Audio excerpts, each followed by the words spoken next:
విదేశాలలో చదవాలనేది మీ కోరిక, కానీ చాలా సందేహాలు. వీటన్నిటికీ ఫుల్ స్టాప్ పెట్టి మీ డ్రీమ్స్ ఫుల్ఫిల్ చేసుకోండి. Contact Videsh consults. సినీ నటుడు, హిందూపూర్ శాసనసభ్యుడు అయిన బాలకృష్ణ మరోసారి వివాదాల్లో చిక్కున్నారు. ఎన్టీ రామారావు వర్ధంతి సందర్భంగా ఆయనకు నివాళులు అర్పించడానికి వెళ్ళిన సందర్భంలో కూడా బాలకృష్ణ అక్కడి జూనియర్ ఎన్టీఆర్ ఫ్లెక్సీలను తొలగించి లేకపోతే తొలగించమని చెప్పి ఆదేశిస్తూ వివాదానికి కారణమయ్యారు. నిజానికి అది సందర్భం కాదు. ఇంకొక అంశం ఏంటంటే, నిజానికి ఎన్టీఆర్ ఘాట్ ఉన్న ఆ ప్రాంతమంతా కూడా బుద్ధ పూర్ణిమ ప్రాజెక్ట్ అథారిటీ వారు ఆధ్వర్యంలో ఉంది.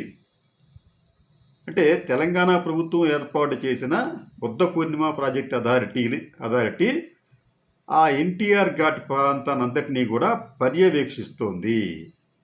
అక్కడ ఏం జరిగినప్పటికీ కూడా ఈ అథారిటీయే బాధ్యత తీసుకోవాలి, నిర్ణయాలు తీసుకోవాలి.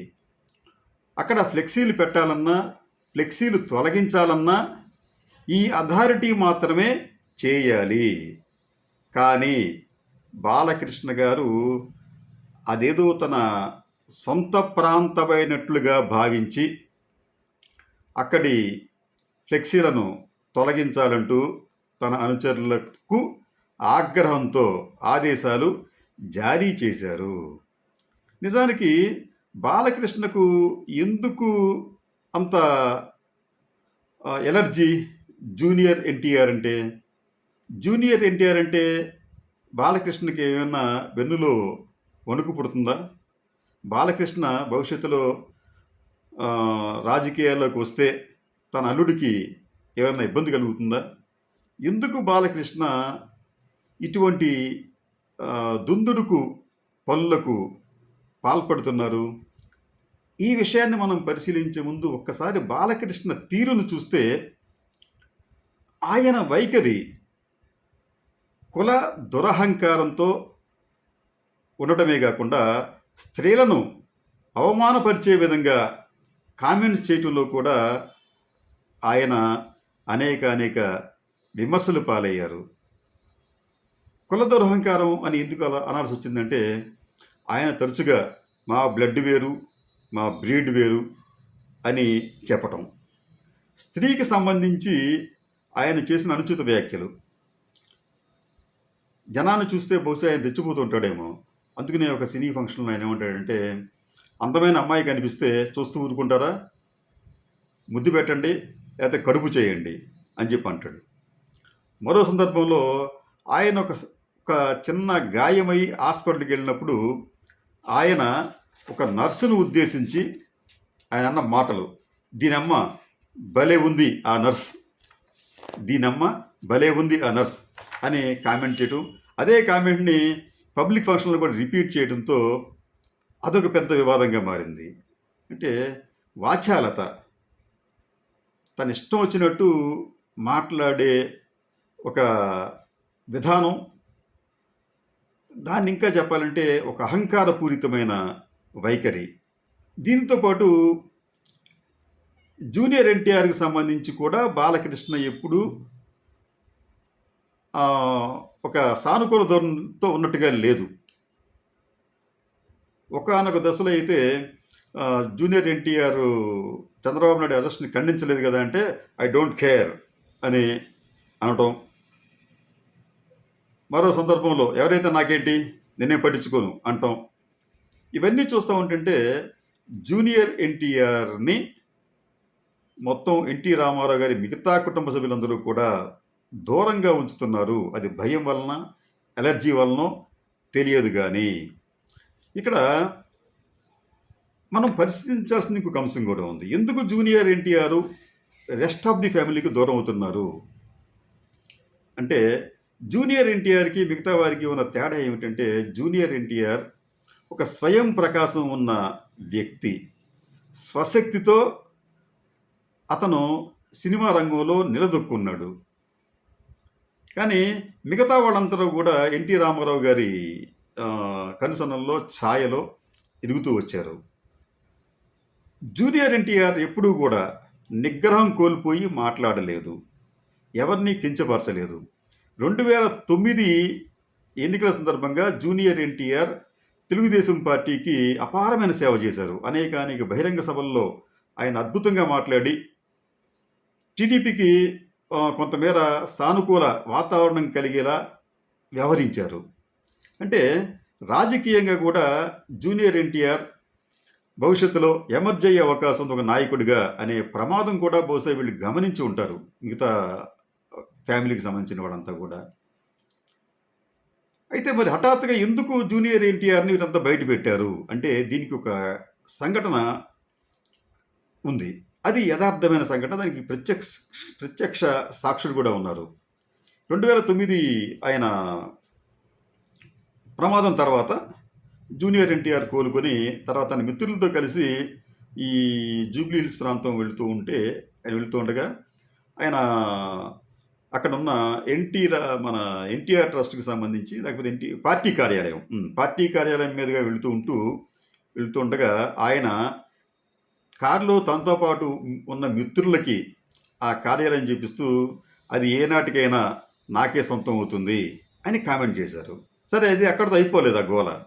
ఈ కారులో ఉన్నవాళ్ళు ఈ విషయాన్ని తీసుకెళ్ళి బాలకృష్ణ చెప్పడం, ఎన్టీ రామారావు చెప్పడం, అప్పటి నుంచి ఇతను ఇటువంటి కామెంట్లు చేశాడు అంటే అతని మదిలో ఏదో ఉంది అని దూరదృష్టి విజన్ ఉన్న చంద్రబాబు నాయుడు గారు గమనించారు.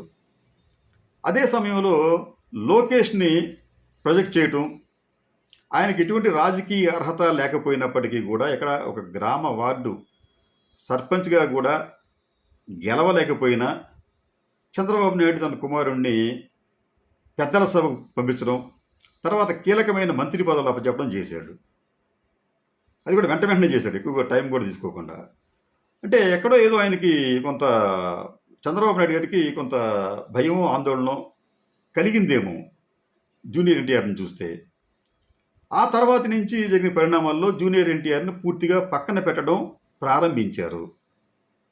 కానీ జూనియర్ ఎన్టీఆర్ని ఎన్ని అవమానాలకు గురి చేసినా అతను ఎప్పుడు ఎక్కడ ఎవరి దగ్గర తర్వాత బహిరంగ కానీ ఎక్కడ ఎటువంటి మాటలు మాట్లాడలేదు.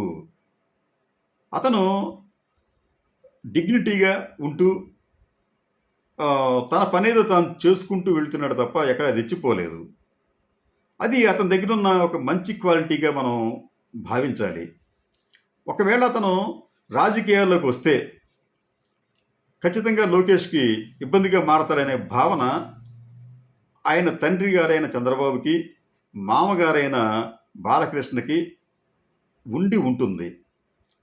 ఈ పుండి మీద కారం జల్లినట్టుగా గత సంవత్సరం కేంద్ర హోంశాఖ మంత్రి హైదరాబాద్ వచ్చినప్పుడు స్వయంగా జూనియర్ ఎన్టీఆర్ను తన దగ్గర పిలిపించుకొని ఆయనకు పుష్పగుచ్చం ఇచ్చి ఆయనకు ఒక షాల్ కప్పి ఆయనతో పాటు అరగంట సేపు మాట్లాడారు. ఈ మాటల సందర్భంగా మీకు ఏమైనా రాజకీయ పరంగా ఆసక్తి ఉందా అని కూడా అమిత్ షా అడిగారు.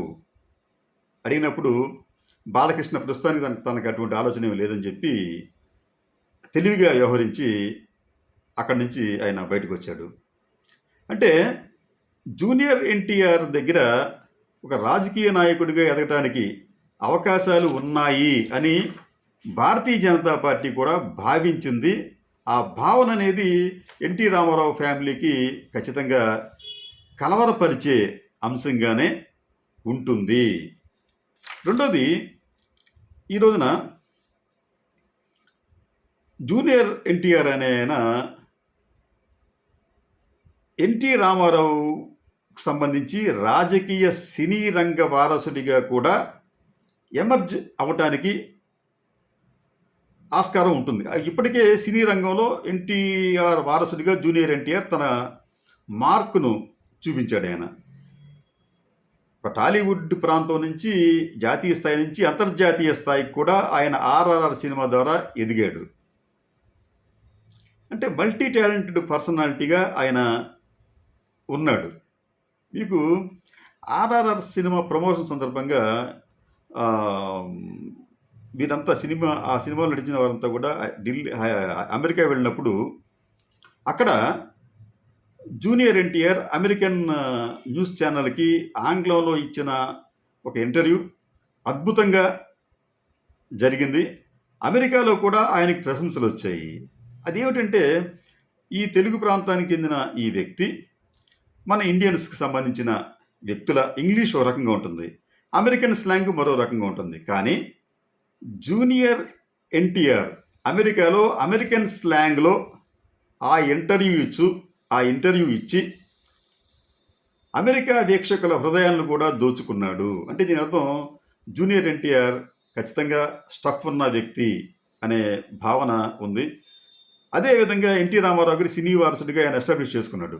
ఇక రాజకీయ వారసుడిగా కూడా ఎదిగేందుకు జూనియర్ ఎన్టీఆర్కు అవకాశం ఉంది. కాబట్టి చాలా దూరదృష్టి గల చంద్రబాబు నాయుడు గారు ఇటువంటి వ్యక్తిని మనం వెంటనే మొగ్గలను తుంచేస్తే మంచిది, లేకపోతే ఇతను భవిష్యత్తులో మాకు మేకై ప్రమాదకరంగా మారవచ్చు అనే భావన ఉంది. ఇంకొక సంఘటన చెప్పి ముగిస్తాను. నిజానికి ఎన్టీ రామారావు గారు తన పిల్లల పట్ల ఆప్యాయంగా ఉండేవారు, కానీ ఎక్కువ కలుసుకునేవారు కాదు బిజీగా ఉండటం వలన.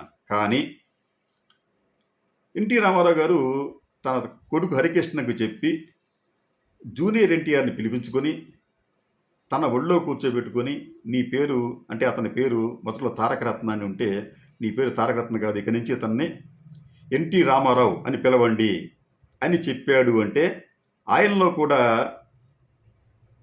జూనియర్ ఎన్టీఆర్ పట్ల ఒక మంచి అభిప్రాయం ఉంటుంది. ఇతను బహుశా నా వారసుడిగా ఎదగచ్చు అని చెప్పి భావన అప్పట్లో ఆయన కలిగి ఉండవచ్చు. ఇటువంటి సంఘటనలన్నీ కూడా ఖచ్చితంగా జూనియర్ ఎన్టీఆర్కి ప్లస్ పాయింట్లు అయితే, ఈ ప్లస్ పాయింట్లన్నీ కూడా తెలుగుదేశం పార్టీ నాయకులకు, ముఖ్యంగా చంద్రబాబు నాయుడు గారికి, బాలయ్య గారికి భయం కలిగించే అంశాలుగానే ఉంటాయి. ఈ నేపథ్యంలో బాలకృష్ణ ఈ ఎన్టీఆర్ ఘాట్లో ఫ్లెక్సీలను తొలగించమని చెప్పడంతో మరోసారి పెద్ద ఎత్తున రాజకీయ దుమారం చెలరేగింది. ఈ దుమారం తెలుగుదేశం పార్టీకి ఏమాత్రం ఉపయుక్తం కాదు. ఈ దుమారం తెలుగుదేశం పార్టీకి ఎంతో కొంత నష్టం కలిగించిన ఆశ్చర్యపోనక్కర్లేదు. నమస్కారం.